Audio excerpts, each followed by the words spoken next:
perkenalkan nama saya Sela, dan hari ini saya bersama rekan-rekan saya akan meliput serta menceritakan sejarah dari salah satu tempat bersejarah yang ada di Kota Bandung, yaitu Museum Pos Indonesia. Museum ini berada di Jalan Cikaliki nomor 73 dan terletak persis di samping Gedung Sate. Gedung tempat museum ini berada pertama kali dibangun pada tahun 1920 yang dirancang oleh arsitek insinyur J. Herberg dengan gaya arsitektur Renaissance Italia. Gedung ini awalnya digunakan sebagai pusat kantor pos dengan nama Gedung Pos Telegraph and Telepon. Namun pada tahun 1931 gedung ini dialihfungsikan menjadi museum dengan nama Museum PTT, Pos Telegraf Telepon.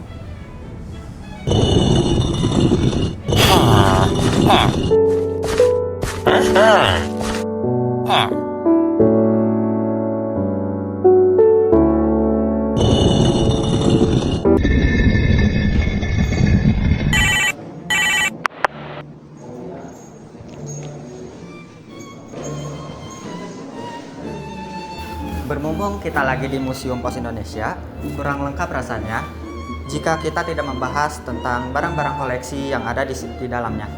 Sebelumnya, perkenalkan nama saya Rito Octavianus Fitrianto.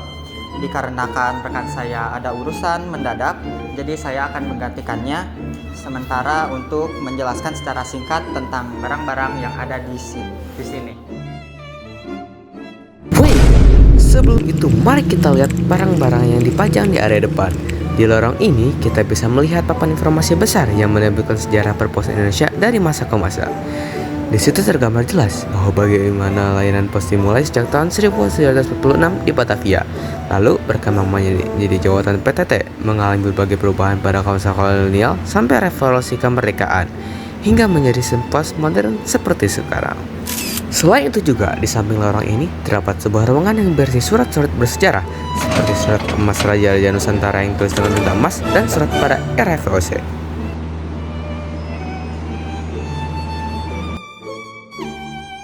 Sejak dialihfungsikan menjadi museum pada tahun 1931, gedung ini memiliki jutaan koleksi perangko, atau lebih tepatnya sampai hari ini ada sekitar 131 juta keping perangko yang tersimpan di dalam museum ini.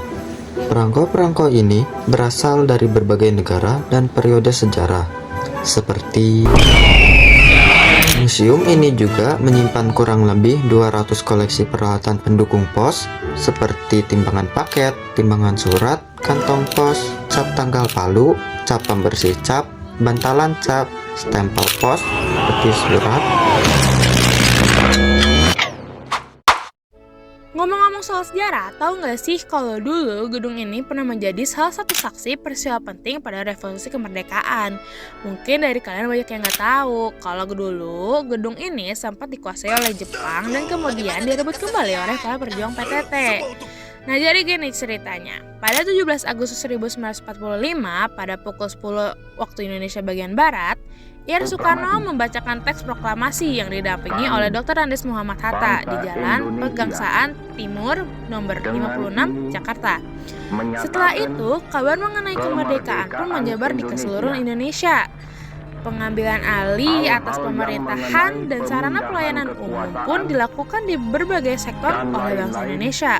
Demikian pula dengan kantor PTT. Pegawai PTT yang memperoleh berita kemerdekaan segera melakukan konsolidasi untuk mengelola sendiri kantor PTT. Saat itu, para tokoh pejuang PTT tidak hanya menyebarluaskan berita proklamasi kemerdekaan melalui sarana komunikasi, tetapi juga melakukan pengambilan alih kantor PTT di Kota Bandung. Para pejuang PTT sendiri terdiri dari siswa-siswa sekolah PTT, pemuda-pemuda PTT yang tergabung dalam Sushintai atau Batalion Komunikasi, juga Sushintekubetsutai, yang berarti pasukan khusus komunikasi, yang dimana mereka membentuk AMPTT atau Angkatan Muda PTT sebagai bagian dari Barisan Pusat PTT.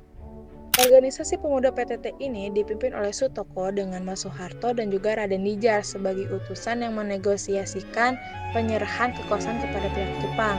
Awalnya pada 24 September 1945, AMPTT berusaha menggelar perundingan damai dengan pimpinan PTT Jepang.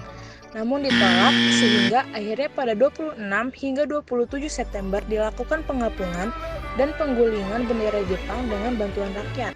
Pada tanggal 27 September, para pemuda berhasil menurunkan bendera Jepang dan mengibarkan sang merah putih. Itulah mengapa setiap tanggal 27 September diperingati sebagai Hari Bakti Postel. Alat cetak perangko, mesin penjual perangko otomatis, ATM label stamp, kendaraan pengantar surat seperti motor dan sepeda, juga hal-hal lainnya yang berkaitan dengan kantor pos.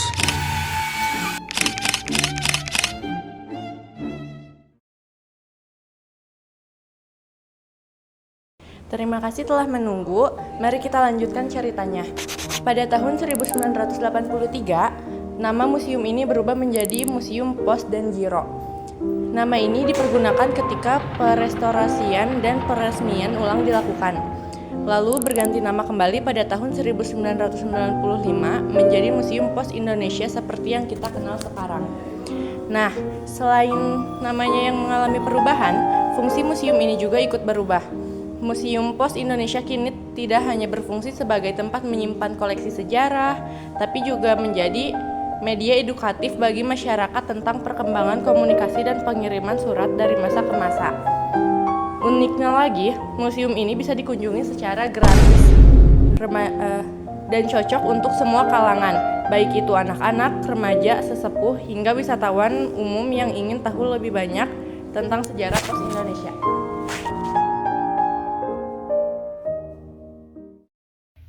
Ya, jadi itu dia sekilas perjalanan di Museum Pos Indonesia. Mulai dari gedung tua bergaya Renaissance, lalu beralih fungsi menjadi sebuah museum, hingga tetap berdiri menjadi saksi sejarah layanan pos di Indonesia. Terima kasih telah menonton, jangan lupa like, share, dan subscribe. Sampai jumpa di tugas video selanjutnya.